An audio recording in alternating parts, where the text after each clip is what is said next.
Hello दोस्तों, happy Holi तो गुजर गई। लेकिन फिर भी अगर आप पाइल्स और फिशर से पहले परेशान थे और कुछ टाइम के लिए राहत मिली थी, तो होली के बाद आप पाए हैं कि फिर से प्रॉब्लम स्टार्ट हो गई। तो जैसा कि हमने बताया था कि पाइल्स हो या फिशर हो, खाने पीने में अगर लापरवाही होगी, जब तक कि आप बिल्कुल ठीक नहीं हो जा रहे हैं, तब तक डॉक्टर ने जो सलाह बताई है, जो परहेज बताया है, जिन चीज़ों को खाने के लिए बोला है या जिन चीज़ों को ना खाने के लिए बोला है, उनका ध्यान रखना बहुत ज़रूरी है। मैं doctor Sumit Gupta, divine medicine and piles clinic, Lucknow से। आज हम बात करेंगे कि होली के बाद मेरे कई सारे पेशेंट्स हैं जो बिल्कुल ठीक हो चुके थे या ठीक होने पर थे, फिशर के थे, तो उनमें दर्द, जलन, ब्लीडिंग, ये सब समस्याएं ठीक हो गई थी। लेकिन होली के माहौल में उन्होंने कई सारी चीज़ें फिर से खाने पीने में गड़बड़ की। कई लोगों ने नॉनवेज, पनीर, ये सब कुछ खाया।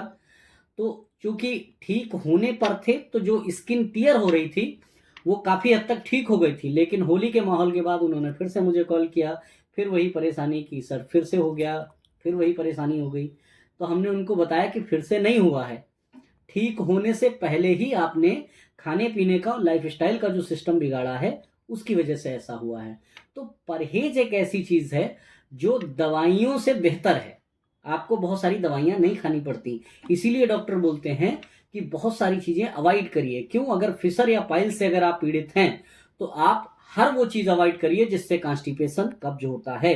जैसे प्रोसेस्ड फूड, मैदे की चीजें, पनीर, नॉनवेज, कैफीन, चाय। कैफीन और चाय इसलिए बोलते हैं कि थोड़ा कम कर लीजिए। उसका कारण ये होता है कि चाय और कैफीन जो होता है, ये पेशाब की मात्रा बढ़ाता है, जिसकी वजह से मल में पानी की मात्रा कम होती है, मल कठोर होता है। और अगर मल कठोर होगा तो वो चोट मार देगा लैट्रिन के रास्ते में। ऑयलिंग लगातार करते रहिए। और खाने पीने में अगर पूछा जाए कि क्या खाएं, तो आप नियमित रूप पे फाइबर खाएं। जैसे सलाद, खीरा, मूली, ककड़ी, चुकंदर, ये सब चीज़ें खाएं।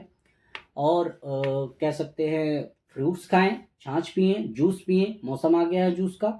तो इन सब चीज़ों का सेवन फिर से स्टार्ट कर दें। और अगर फिसर के बहुत दर्द, जलन, बहुत तेज दर्द हो रहा है, तो तुरंत राहत के लिए आप सिट्सबाथ ले सकते हैं। और सिट्सबाथ क्या होता है, कैसे लेना चाहिए, अगर ये जानकारी चाहिए तो हमारे नीचे दिए गए लिंक पर आप क्लिक करेंगे तो हमारा डिटेल वीडियो सिट्सबाथ पर पहले बनाया हुआ है, देखिए। और अगर हेल्थ संबंधी कोई क्वेरी है, कोई सवाल है मन में, तो आप कमेंट के जरिए पूछ सकते हैं या नीचे दिए गए नंबर पर हमें कॉन्टैक्ट कर सकते हैं।